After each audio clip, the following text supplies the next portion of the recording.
ಸಿದ್ದರಾಮಯ್ಯ ಅವರು ರಾಜ್ಯದ 22ನೇ ಮುಖ್ಯಮಂತ್ರಿಯಾಗಿ ಅಧಿಕಾರವನ್ನ ವಹಿಸಿಕೊಂಡು ಇಂದಿಗೆ 1 ವರ್ಷಗಳು ಕಳೆದಿದ್ದು ಈ ನಡುವಲ್ಲೇ ಸರ್ಕಾರದ ವಿರುದ್ಧ ಬಿಜೆಪಿ ವ್ಯಂಗ್ಯವಾಡಿದೆ.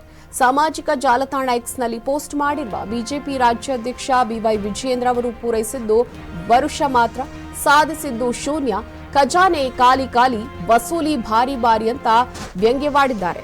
ರಾಜ್ಯದ ಸಿದ್ದರಾಮಯ್ಯ ನೇತೃತ್ವದ ಕಾಂಗ್ರೆಸ್ ಸರ್ಕಾರ 1 ವರ್ಷದಲ್ಲಿ ಬಿಟ್ಟಿ ಭಾಗ್ಯಗಳಿಗಾಗಿ ಅಭಿವೃದ್ಧಿಯನ್ನ ಸಂಪೂರ್ಣವಾಗಿ ಕಡೆಗಣಿಸಿದ ಪರಿಣಾಮ ನಿರುದ್ಯೋಗದ ಬವಣೆ ಕೂಡ ಹೆಚ್ಚಿತು.